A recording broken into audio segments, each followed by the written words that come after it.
Jonathan Yellow Bear, representing his Abenaki ancestors on the history of Swan Island and the significance of traditional Indian regalia. Before John takes the mic, I would like to say something, if I may take the liberty, that I too come from a persecuted people group, that I too know what it is like to suffer injustice, unrighteousness, hatred. I understand that. And I also believe that it is important for each and every one of us to love our brothers regardless of what we look like, regardless of where we come from, regardless of our skin color, our culture, and our religion. And I think that this is a wonderful time for Richmond, those of us who are here, to understand both the beauty, because we just finished our tour, our historical tour, and that is the beautiful side of Richmond. But now we're going to learn an ugly side of Richmond, and so we want to prepare our hearts and be honoring. And we also would like to, at some point, publicly bring restitution to a past that has not yet been addressed, and that to me is horrific. And I pray that today's presentation by Jonathan will open hearts and minds and help us to move in a direction where we truly are our brother's keeper, and we truly do exemplify people who are beautiful people of honor and integrity. Jonathan, it's my honor.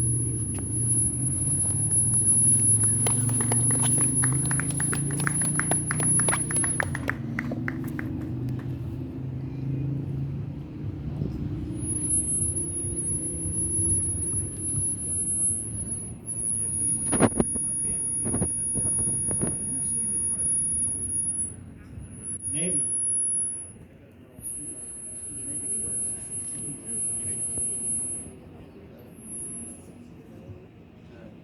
Can everybody hear me all right?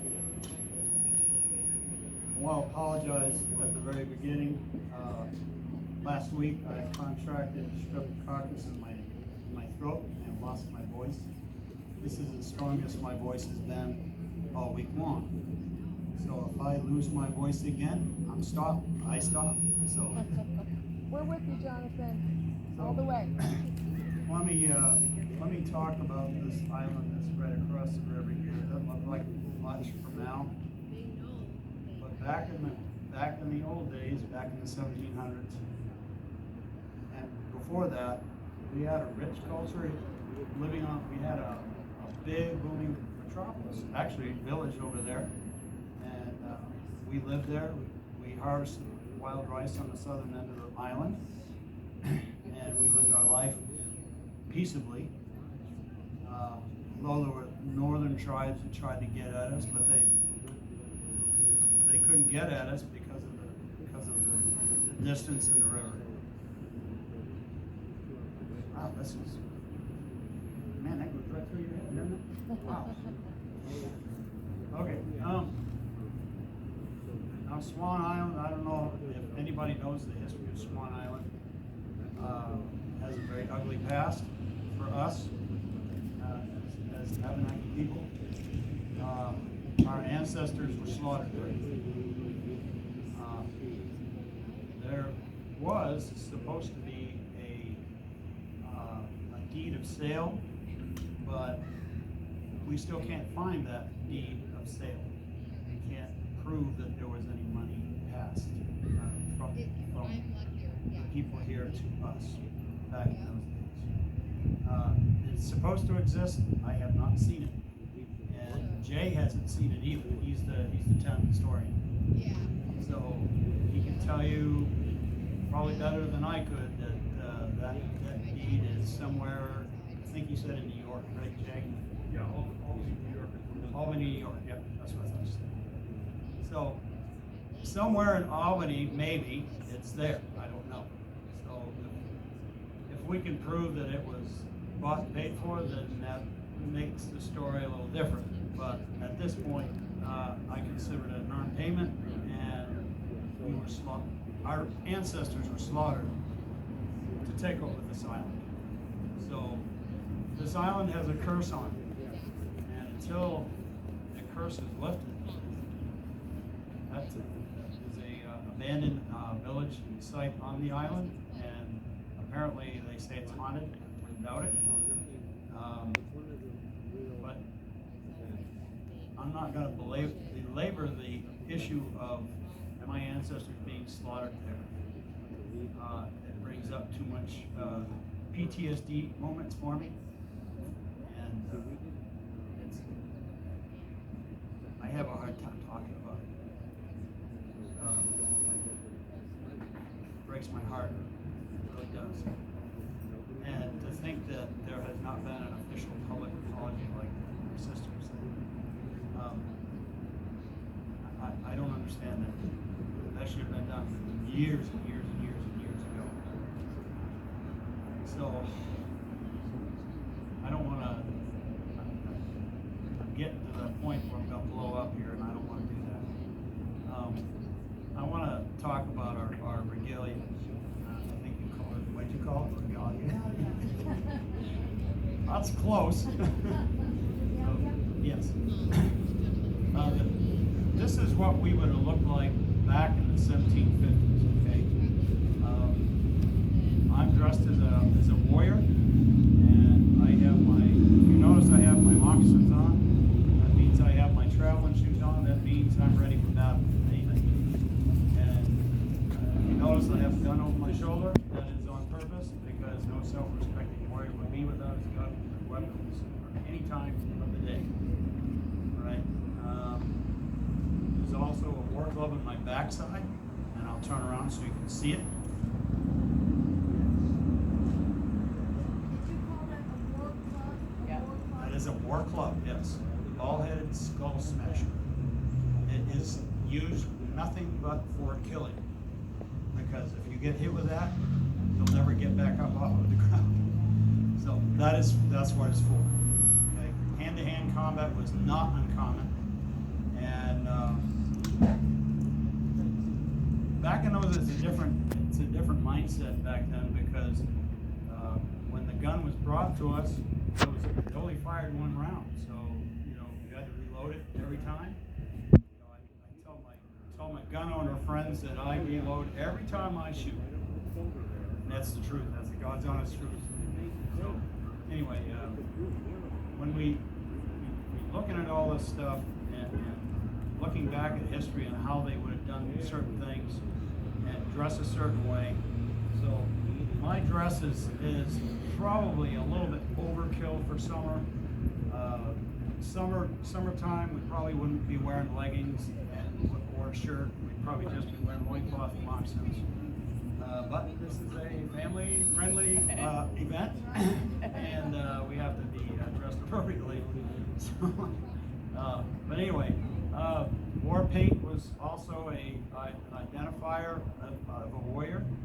If you notice my friend Heather here, she has red paint on her forehead. That means she's married or engaged with somebody else. That means hands off, you cannot approach. Okay? And it is my job as her brother, if you make advances to her, you're going to deal with me. Okay? That's how it works. So, just as a fair warning. So anyway, what I have on is, if you notice, I have on a prayer beads. They're Catholic.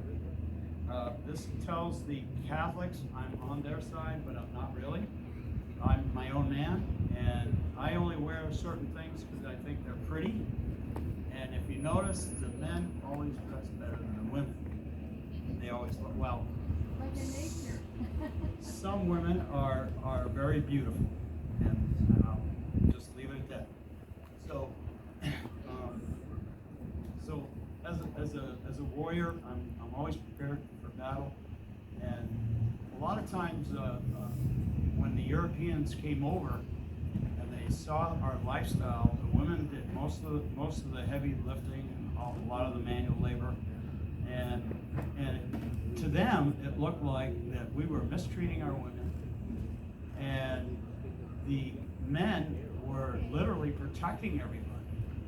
I mean, their job was to protect the village, so they had to be on guard at a moment's notice. So if they're bogged down with a pack basket, doing all this other stuff, they're not in that mindset.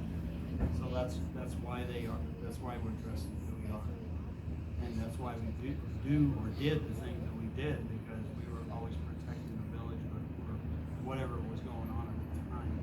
So in the summertime, we were always on the coast fishing and gathering and drying our fish. And during the fall months, we'd migrate inland. If we were not living on Swan Island, we'd paddle upriver, probably up the Norridgewock area, harvest our crops, and then keep on going after we harvest our crops there into our individual hunting grounds. And our hunting grounds, we were there all winter long. And March of every year, March and April were always called the starving months, because that's usually when the food ran out. And game was very hard and scarce to come by. So if you made it through the winter and you were able to find game again, you were sure to survive for the next year.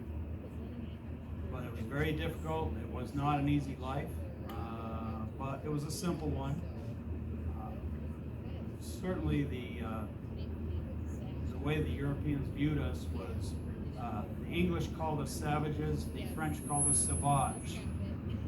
The English word is a bastardization of the French word, the French word meaning one with nature. And the English just played on savages, to look down on and steal their land whenever they felt like it. So anyway, you probably know the story of James Fenimore Cooper's book, Last Mohicans, right? All right, I'm going to get into that because it's relevant. What year was that the Rangers came up? Was that 1751? Okay. Around that, Yeah, I think it was 51 that a group of Rangers came up from Falmouth, and there was a peace delegation of Penobscots that came down from an island up there, and they were going to have a peace treaty in Falmouth with or down in Boston, I think it was, and they were on their way down there to Boston, and they were supposed to have this big powwow there, and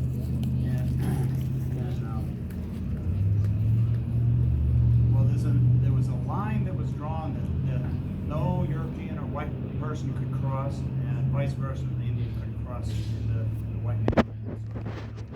You know how boundaries work. If you don't recognize the boundary, you got to go for it anyway, right? So these guys found the camp of these Penobscots after they had their peace treaty. They were on their way back home, and this group of Rangers found them and killed every one of them, men, women, and children, and brought the scalps back to Governor Shirley in Boston, and got paid for those counterfeit scalps, as they were called at the time. Counterfeit meant that they were on the other side of the line and they were not to be touched, but how do you prove that, right? So after the Penobscot came back down to find their lost people, they found what was left of the camp, and that was the time when they went back up to the island and gathered their troops to go up to Canada to go fight the English. And I don't remember if you remember the story of the attack, but it wasn't as the movie predicts or showed. It was very sparse and very targeted. It was not an all-out slaughter like they show in the movie. It was totally off base. So that was 92 that came out.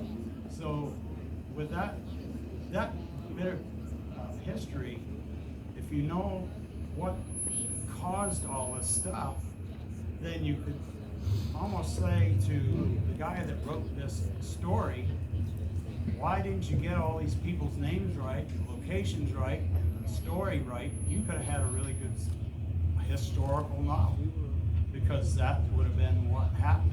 real history. You know, poetic license, I guess is what they call it nowadays. So anyway, I want to take a little time to talk about what we have on. Heather is dressed as a female warrior, and yes, we did have those. Female warriors are very rare, but they were very special and gifted. Okay, and she is gifted. Tell her.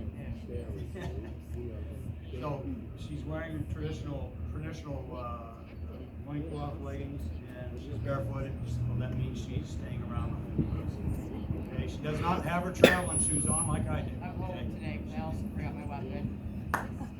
Yes, you did. Cleaning the teepee. No teeth. Or I mean to.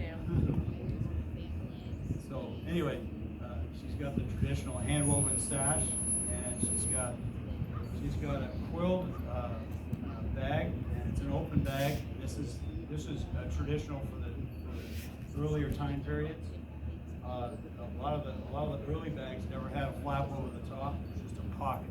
Okay, because obviously you can't have a pocket with your leggings. No pocket. Sorry. So that is your pocket. Okay. She also carries a neck knife, and it's a matched quilled porcupine quilt set. Okay, and Made by Jonathan. she also has a simulated wampum on, and the simulated wampum is a process of making a bead that look like the real thing. The real things are so expensive nowadays. The purple beads are around $12 to $15 per bead. The white beads are about $8 a bead per bead.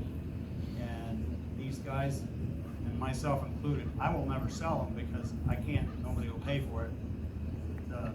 I know guys that are actually making them and selling them around the world. So it's amazing. They have pretty good stuff. And she also wears a scallop shell as a decorative item, and also a hand-carved turtle made from moose bone. Okay. She also has, if you look at her back, she has the traditional eagle feather, and that's how the ties tie the back. Just a simple square knot in the back. And that is her dress. That's how she dresses all the time. If we were in the 1750s, okay, and this is how I would dress if we were in the 1750s. If this was a little bit earlier time period, my gun would be a little different, and my bag would be a little bit different. And my powder horn would probably not be a powder horn; it'd be a flask. It would be a straight up and down flask, still made out of horn, engraved. And I do have an example over to lean-to if you're interested in looking at that. The women, same weapon. Yep. The men and women warriors would use exactly the same thing as the men, and they would carry the same weaponry as the men. And but for a woman to do that was very, very. It was sacred. It was very sacred. So with a woman warrior, we loved our women warriors because they were just as fierce as us, if not fiercer, because she also had in mind protecting her babies at home, okay, or relatives at home. And we're the same way, but we can't say that we birthed a baby. Only women can do that, right? So with that said, if you guys have any questions, we'll be over to lean-to. If not, I'm taking a nap. Ma'am.